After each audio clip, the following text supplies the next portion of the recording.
and welcome to another Scots Way podcast. This time round, we're joined by musicians Ross and Alistair White, who have just recorded a fantastic album called Farach, and that's why they joined us, really, to talk about that. You'll hear how the project, for want of a better term, came about from some academic research on Alistair's part, and how Ross, a podcast veteran I might add, came to be involved. But that's all to come. Before you hear the chat, however, there's some music, and the first track you'll hear is The Ocean Sound. And then after we've stopped talking, there will be The Black Oaken Boat, two terrific tracks from, I'll say it again, a terrific album. And I'll see you on the other side of this.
Rifoim tev soiknaf moyen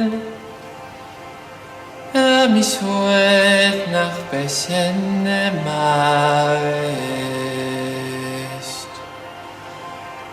Mishuet nach Beschen marist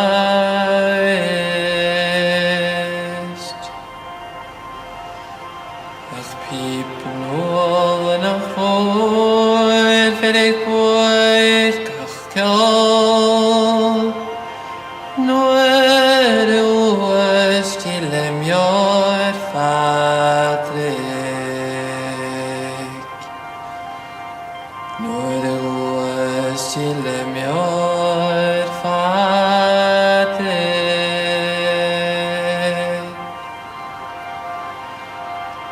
Kun merek virkil tantek lir Strich gefech erleichem kavi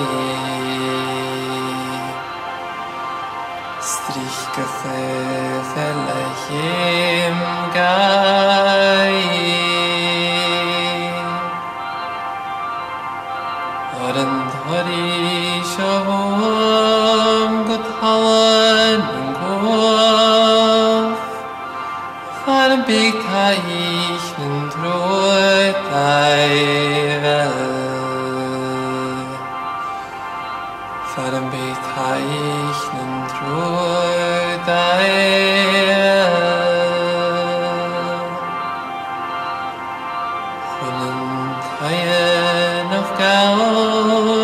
Vanlet tau Farvellager skjaun må væren Farvellager skjaun må væren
Mut marun yola karachu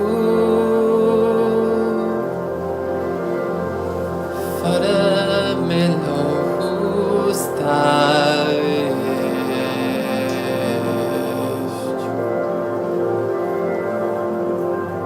Fara melohus tavisht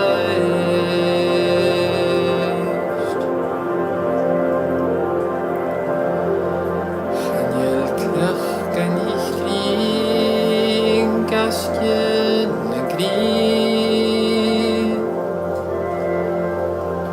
Nach helperse moje lanje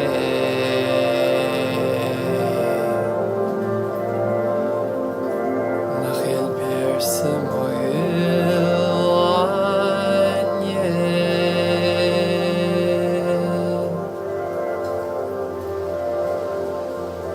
Andrejnie som en kit sin glue Hanem fele sin grusnare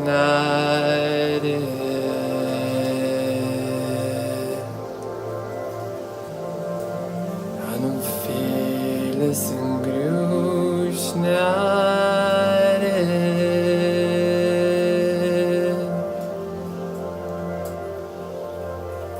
Wedu forstan og ben bohach grieche kiel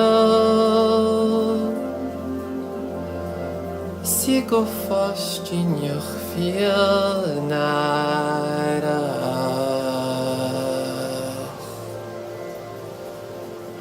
Sigo forstinjach viel nara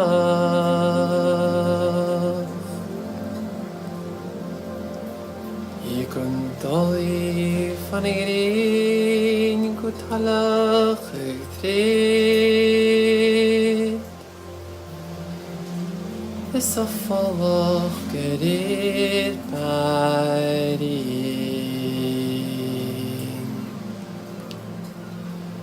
Is afvallig gereed bij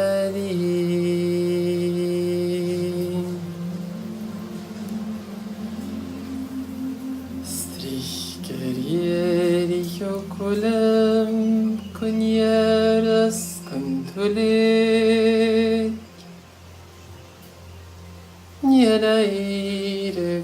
Gundhulim Slanut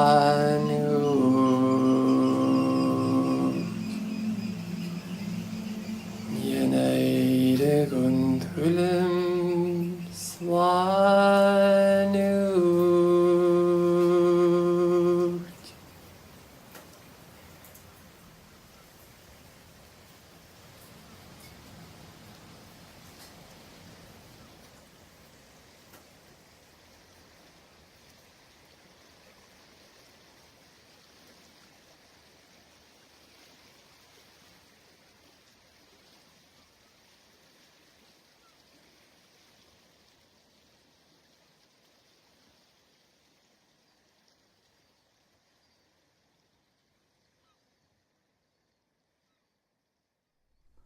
Hello everyone and welcome to another Scots Way Hey podcast.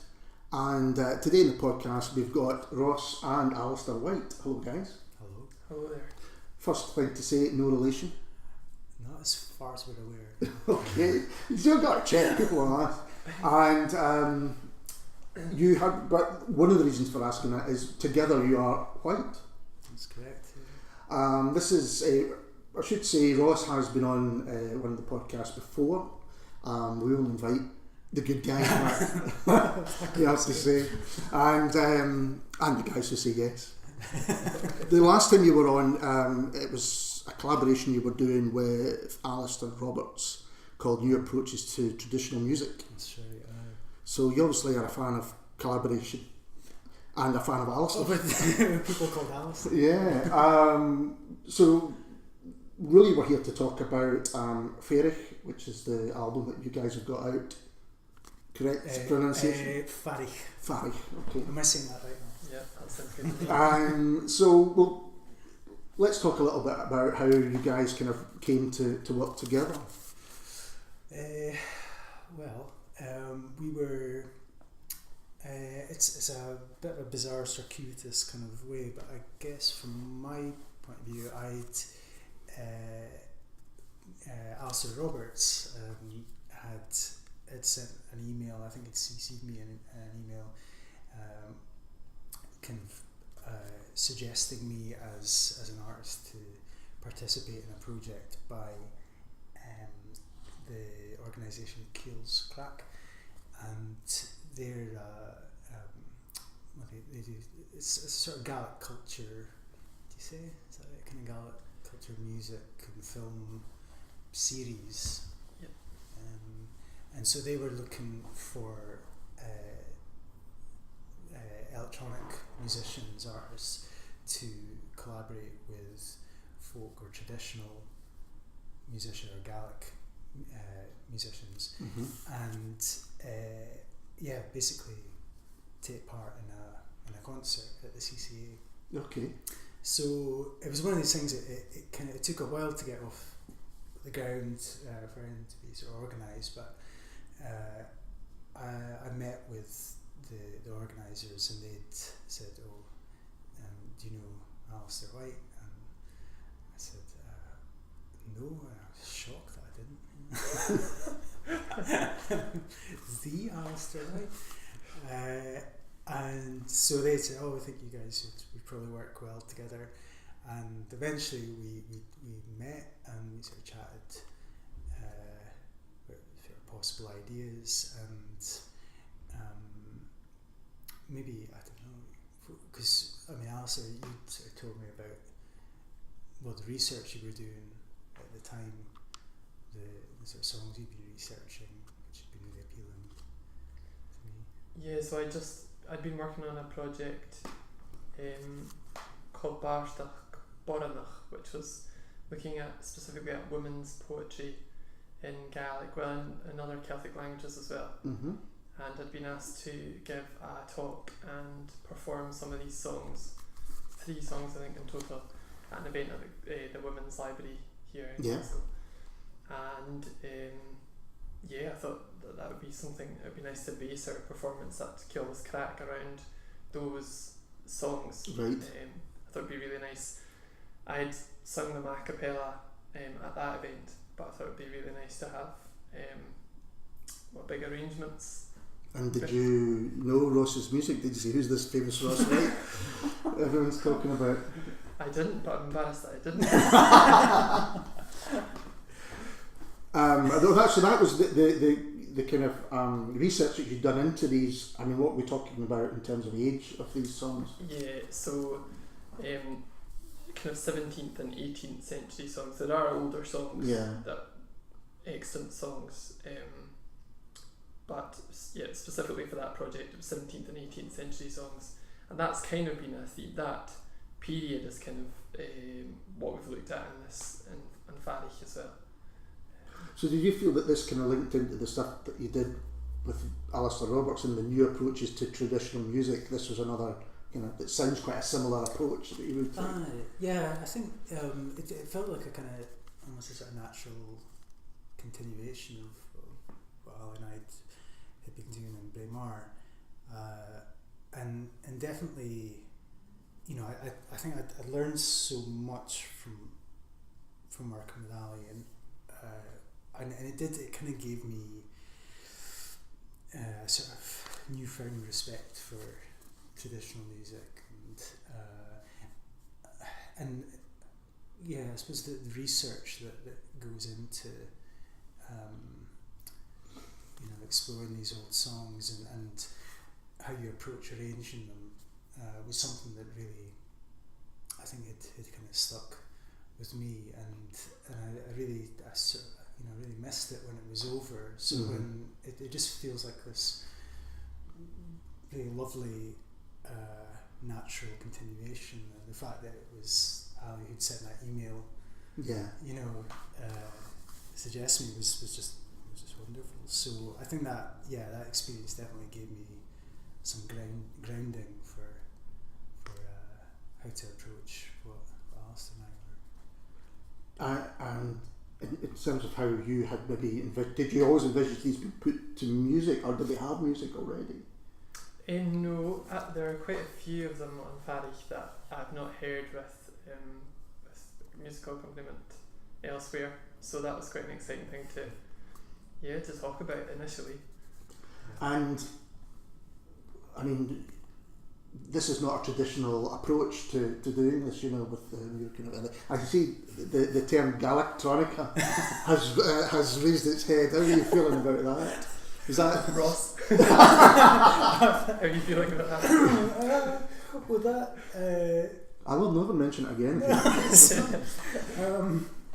That ended up, so the Keels Crack event, they decided they called that Galactronica, so that was the sort of theme for the night, and I thought, I wonder if that's been patented or someone's claimed that. So yeah, I guess it's Galactronica. I don't know. I mean, it's not. It's an eye-catching. It is. That caught my eye when I saw it. But I mean, I guess the question is, a lot of people's approach to such songs is to treat them like almost like historical artefacts, and that it's only genuine if you put the music to it that would be there at the time, or something along those lines, if you know what I mean. Getting this kind of very different musical approach, and was there anything that concerned you about that, or I don't know, just what did you think about Ross's musical approach that would suit these songs? Yeah, I don't think that concerned me at all, to be honest. Do you think it might concern other people? I guess is what I'm getting at. I guess. Again, the thing about any traditional music is it comes with the term traditional, and some people, their traditions are very important to them in that sense, and I think sometimes with music even more so. I mean, some people don't like soul music unless it's played through kind of mono speakers or something like that. You've got that sense of history, I suppose, that goes with it, but that didn't concern you. No, not personally, I didn't. No, and I'm aware of that kind of viewpoint. Yes. I think just for me, I think the drama of these songs, and this is something we talked about from the outset really, was I think that the drama lends itself to big arrangements. Yeah. And again, I think that's just the exciting thing about collaborating with others. Absolutely. And I think it does lend itself to the music, and the music is really we know this is kind of expansive. There's a sense of space in it, and I think it fits the songs really well too.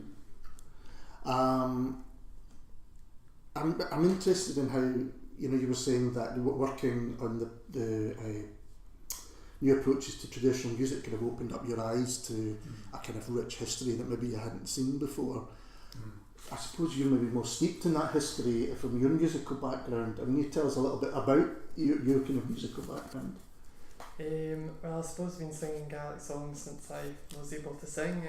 My mother is a singer, and so we were always, my sister and I were always singing and competing at mods, provincial mods and national mods.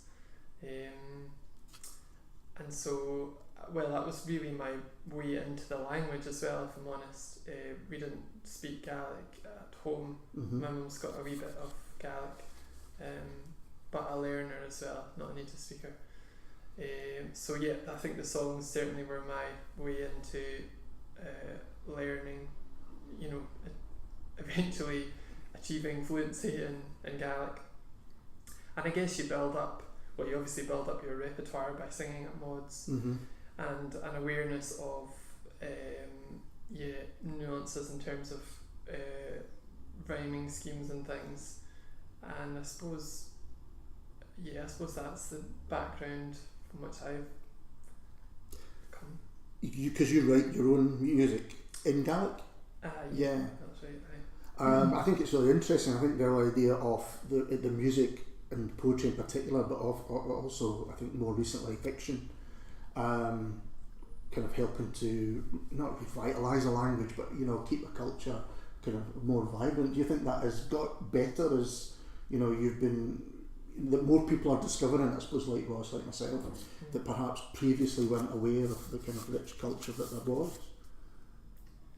Yeah, perhaps. Yeah, I think quite a healthy position just now in terms of Gaelic music, and that there are quite a few artists experimenting with new styles.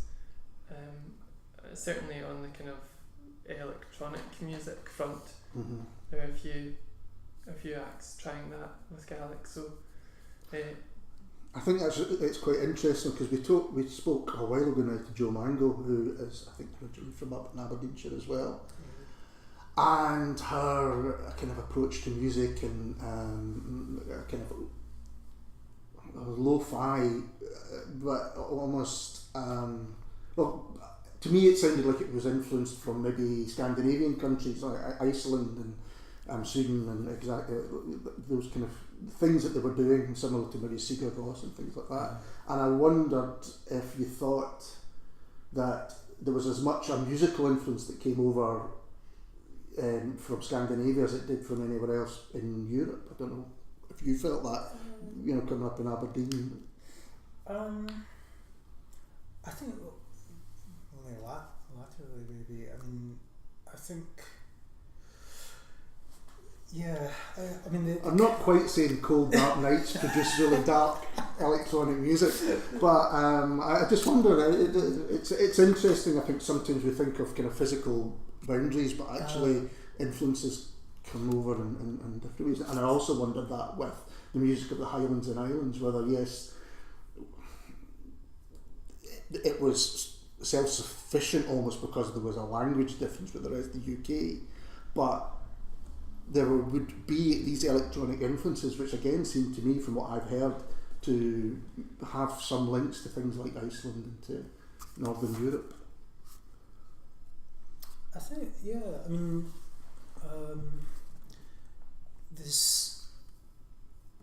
somehow I think that the kind of Scandinavian, the likes of sort of Sigur Rós and what is it? Moon, yeah. Like that, and there's somehow that really kind of lends itself to their own kind of folk music and folk traditional music, and maybe it's partly like what Alice just says there about about the drama. I don't know. I think that kind of somehow to my ear feels more musically appropriate than an accordion doing the same thing sure. 10 minutes So I don't know. I'm just purely making this up on the hoof in a way, but no, I have thought about it a bit, because you have got the idea of space and landscape and all that in your music, and I think in a lot of Gaelic music you have the same thing. You have the idea of, well, it links in a lot to the land, you know, and people, what you sing about and what you write music about is often linked to the land and all the stuff, and I think that happens with a lot of Scandinavian music. You think of maybe electronic music from larger cities like Sheffield or Manchester or even Glasgow, it's much more the sound of industry being made. You know, it's urban, isn't it? Yeah, very much so. Yeah. Whereas there's never the music that you guys have made. It works beautifully together, even though it comes from perhaps different kind of backgrounds. It doesn't clash in the way. If you say to someone, well, we're going to put some old Gaelic songs to electronic music, then, well, I don't know, maybe nowadays people would think that this would work in harmony, but I think at one point, or in both sides of from the musical divide, if you want to use that term, people would maybe think it's not going to particularly work. I think it's probably I think you say electronic music to people as well. I think I guess that's a wide range of stuff. And I don't know what maybe the kind of I don't know what what would spring people's minds first. Maybe it's they're thinking, oh god, techno thumping beats, and which I love that. Yeah, techno beat, you know. But I suppose maybe that's something to do with it. I guess it is such an expansive genre, but perhaps people.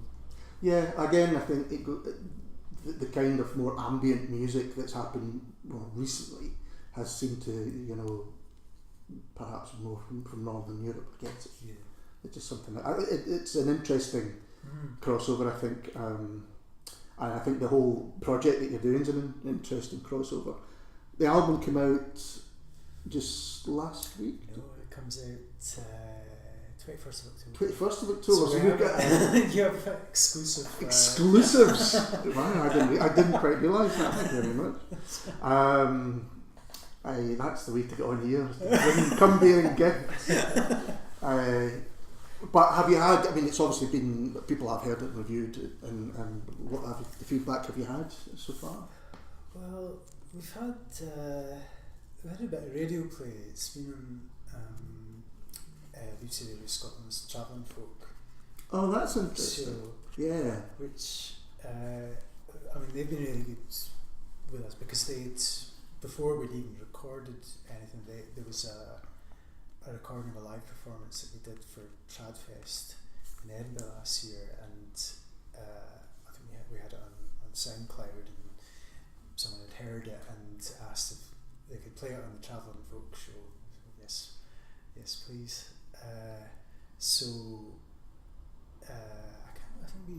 And then we got in touch again, and saw that we had an album coming out, and asked, because do we have anything that they could play? So brilliant. I'm happy with it, so we played it, and we've also had tracks on. Yeah, BBC Radio Ningyle have also played quite a few of our tracks. We sent them 3 kind of preview tracks, so they've been really excellent. great at giving them some airplay. Going back to your own music, Alistair, I've noticed that you'd done some collaborations before as well. How do you approach working with other people in this way? If you primarily you write your own songs, is that true? Is that, or am I making that? I'm making a huge leap by saying that. No, I suppose a bit of both. I mean, the album that I did in 2012 was a mixture of both traditional songs and my own stuff. So, but it was your interpretation of traditional songs, as I mean, as you weren't working with anyone else for that album, did you, or did you? A kind of a core group of 3 of us. Yes. But certainly not. I suppose you would maybe say that there were more contemporary arrangements. Yeah, they were certainly more contemporary than traditional arrangements of these songs. I guess to fit in with my own songs, which were kind of shameless pop. There you go.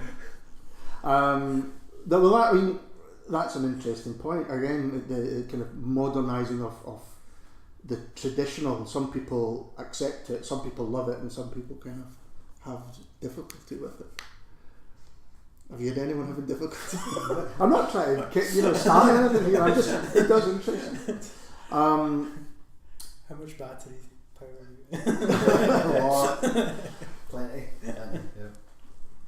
But when you go to work on something that is a traditional piece, I guess it goes to both of you. How do you approach it? How do you feel about working on something that's been around for kind of a length of time? Something that obviously has been looked at academically as well. So there's as far as I can tell, although you did your degrees in music as well, didn't you? Yeah. But is there a difference between looking at something, not I don't want to say commercially, but you're thinking, well, this is going out as an album and all of the things that go with that, or looking at it purely in an academic sense? I think it's weird. Like I think the first recording that Alistair sent me was something by Sisters Lament. I think there was a couple, which is on this album. I think there was maybe a couple of tracks. But these were a cappella recordings, and I think more than anything, it was I listened to those and thought, what can I bring to this? And I think it was something that would complement the melody, and Alistair's delivery of it, and the lyrics as well. And I don't know, I hadn't really thought about it really beyond that. Mm-hmm. It was really like what whether it's if it's narrative or something emotive, how musically can that best be underpinned. And I don't know, I think if I was to start thinking in terms of I don't know, well, what would be the traditional, in quotation marks, route to go with this, I think we would just end up with something a lot less appealing, Mm-hmm. a lot less interesting. So I think it's above all, it's the melody, the story, and the emotion was kind of what fed the musical accompaniment. Okay, no? I suppose a big part of our approach to it was sitting down and talking about these stories, and you were talking about that kind of academic side of things, and yes, some of these songs will have clearly been researched thoroughly, academically, and so that was a great resource, and hopefully we kind of combined the two almost. Mm-hmm. I think it was important in our kind of liner notes to include as much information as possible for, I think we're hoping that there's going to be an audience of non-Gaelic speakers here as well, so I think that making the songs as accessible as we could was an important part of it. I think obviously the music hopefully is accessible anyway, but I think we're hoping that the liner notes, for example, will add to that accessibility.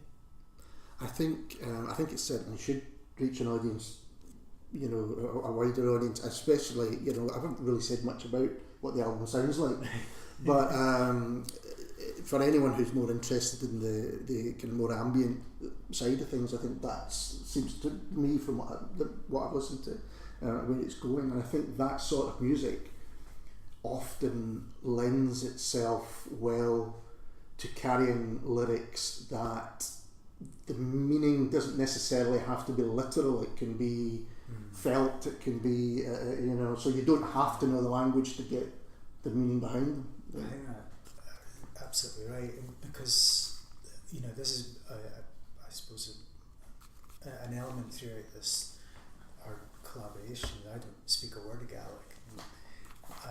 You know, I have the translations that Alistair gives me, and I trust that those are correct. Singing about something very, very different. But yeah, so you know, I don't kind of have that point of reference. So generally, I'm kind of relying on his delivery, and you know, you feel, and that's one of the great things, that you feel the emotion coming through that delivery. Mm-hmm. So it's, you know, when you then, I think, go and read the liner notes, not knowing what he's just sung to you, it's of course, that's absolutely right. That's what he was singing. You know? So yeah, you get it in hindsight with looking at these. Yeah. And again, I don't want to repeat myself too much, but going back to the music of like Sigur Rós, that's the kind of idea I was thinking of. You know, you listen to their music, which is actually a mix of Icelandic and I think kind of made up. Or even going back further to the music of the Cocteau Twins or something like that, which was, you know, made up. Yeah. So this idea that you don't have to understand the language for the music to mean a lot, I think that's what really makes this collaboration work so well. What now that the album comes out on the 21st of October, what are your plans to do it? Are you going to tour? Are you going to do it live? Well, touring would be lovely, definitely like to do that. We've got a few dates lined up, and excellent. The first thing is they'll launch in Aberdeen as part of Sound Festival. Okay. On the 21st itself, and then on the Sunday night, the 23rd, we are in Underdog in Aberdeen. Right. And then we're going to Mull. So I'll be on home turf in Topper in Tobermory. Homecoming. So I'll have some family members there. Good. That's when you really find how it's going down now. The toughest audience. So that's on the 28th.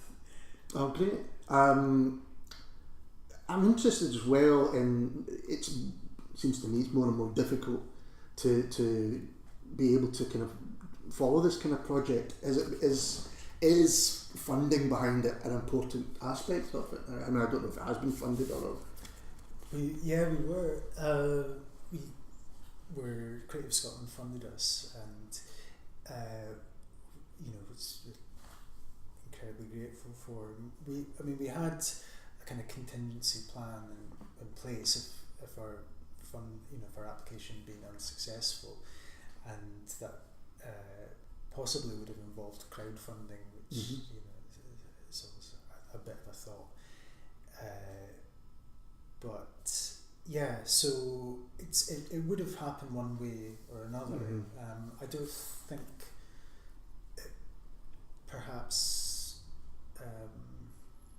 quite the scale that we're managing to achieve in terms of like the number of CDs we've had manufactured and that kind of thing, promotional materials and all that side of it. So yeah, I think, I mean, we're now sort of thinking about the next step, which, you know, I think we saying that touring would be wonderful, and I think it will be more funding applications, you know, but I think this has been, you know, really, because we're self-releasing as well. It's an incredible learning curve, I think, for both of us, you know. Because you both had solo work out.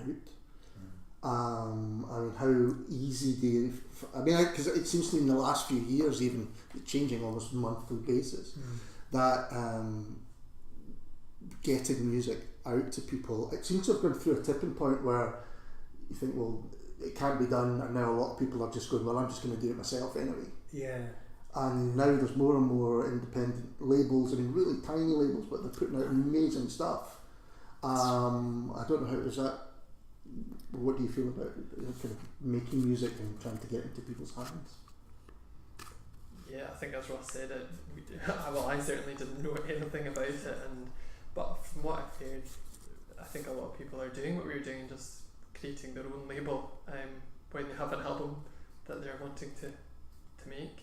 Yeah, we were talking to the guys through Errant Media, and basically Sean, to begin with, said, well, I want to put my music out, so I'll start Errant Media to put out Errant Boy, and then there's got a couple of bands that are, on it, and that, or the opposite way, is it someone who loves a band so much and says, why aren't you being put out, why is nobody recording your work? And I'm going to record your work, and there does seem to be more and more, and I think the easier that it is to record well, I mean, how did you work on this? Was it on a Mac or? All the sort of bulk of the electronic accompaniment had all been composed. I'm highly allergic to Mac. And all things Apple, so yeah, or I should say, or any other brand of PCs are available. It's come out in hives, but yeah, no, on PC, or using Ableton Live, it was all, and which is, the program's amazing because, as the name suggests, it's great for live performance. And really, we were right at the start. We were gigging immediately before we were really recording. So yeah, the majority of the stuff had already been created and existed in this laptop. But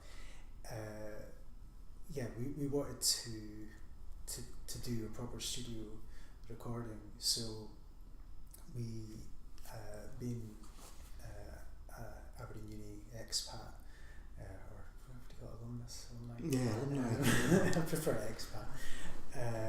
I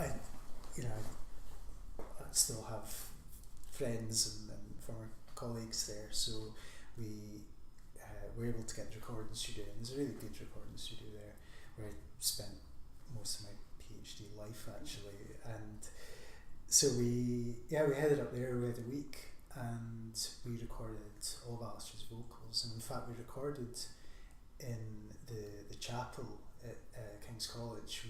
We were there almost, was it 3 or 4 mornings, I think we went, and we had the mic set up and recorded Alistair's vocals for each of the songs, and then we did versions in the studio as well, and then we also recorded in a cave because we had this so one of the tracks, The Ocean Sound,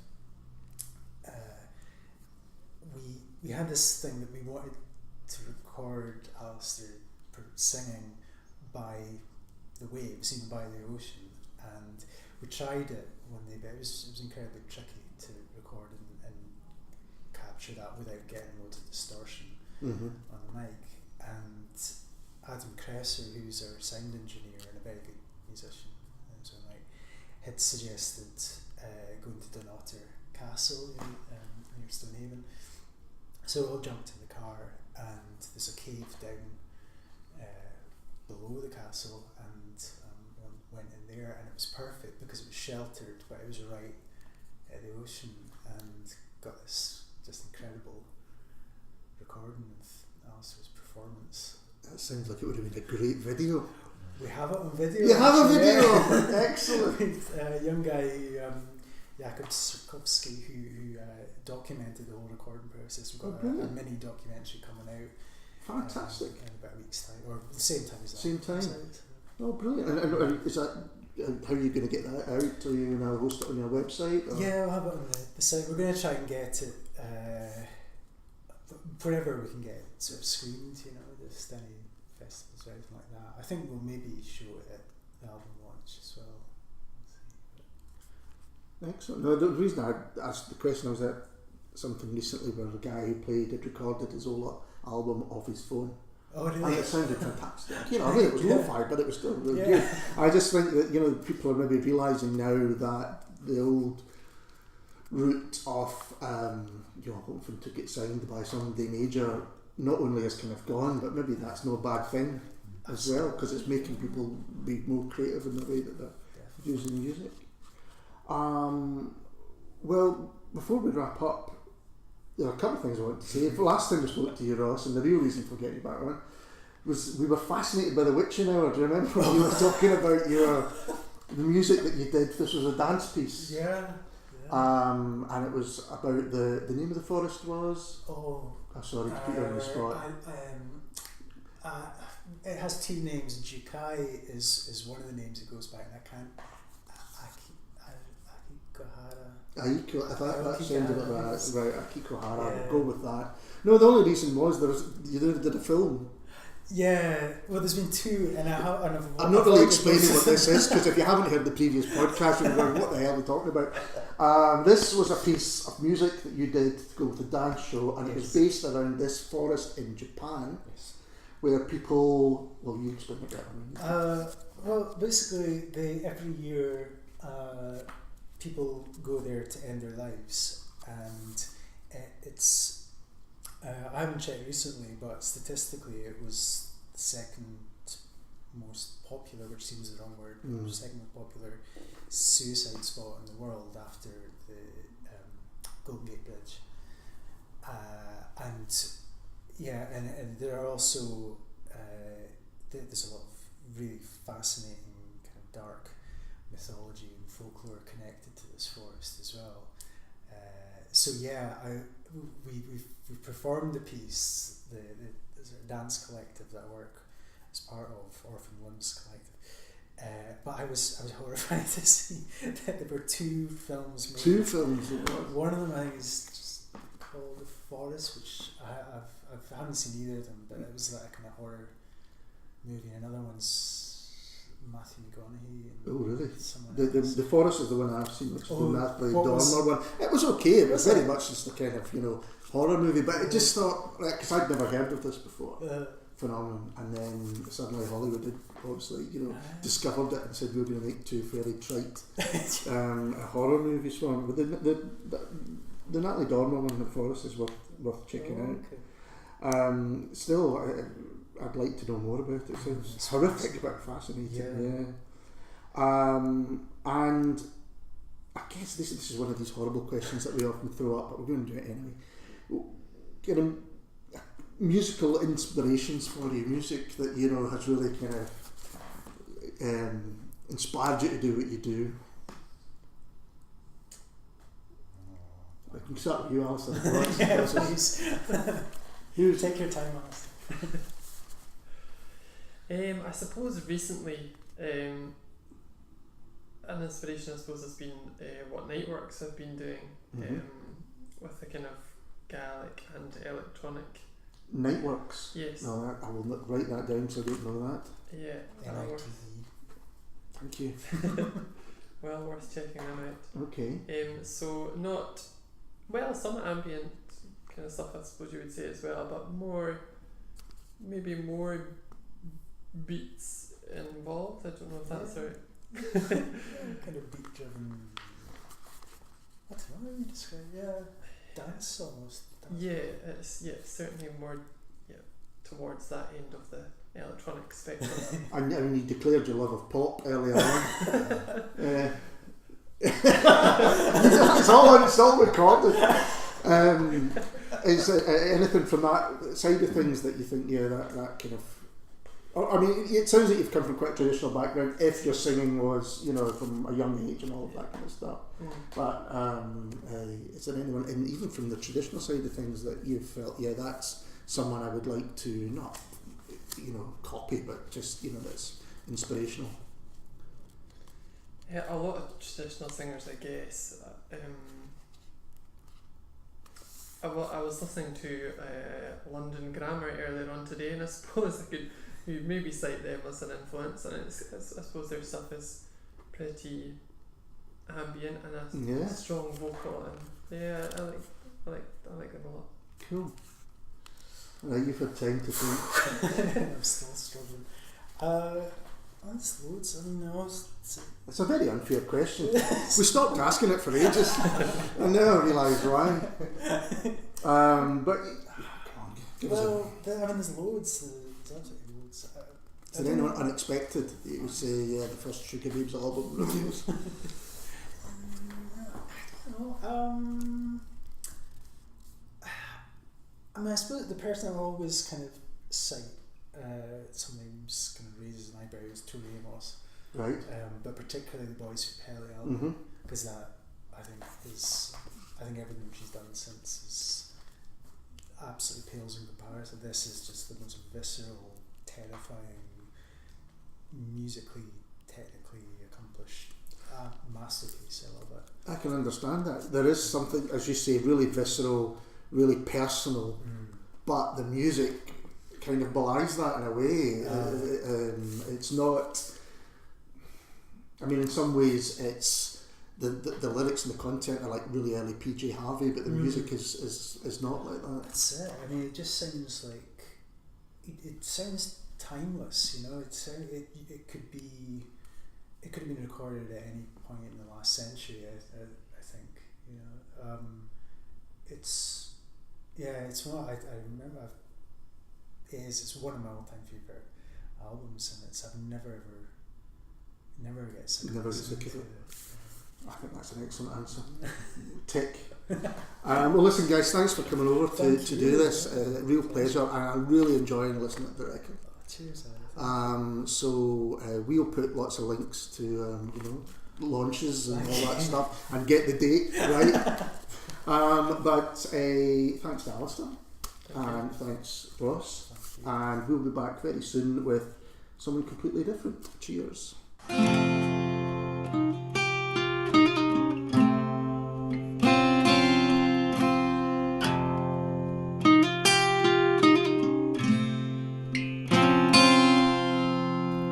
So that was the pod.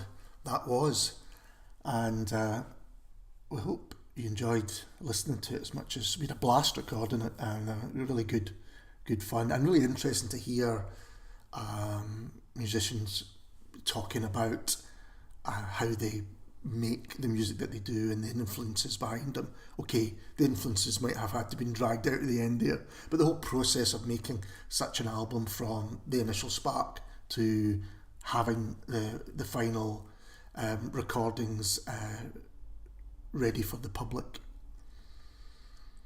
So before we leave you, we did promise you more music, and you're about to hear The Black Oaken Boat.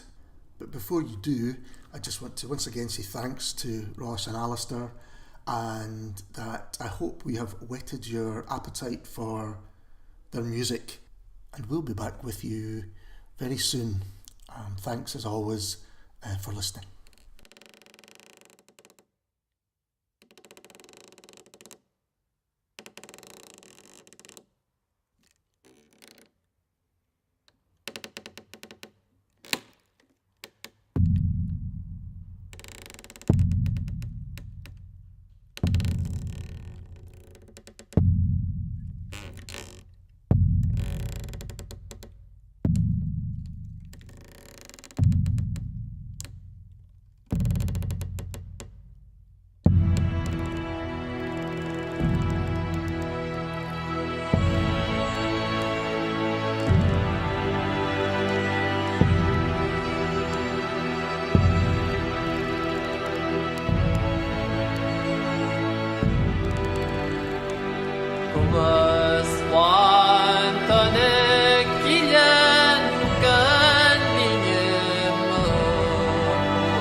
Vai chiare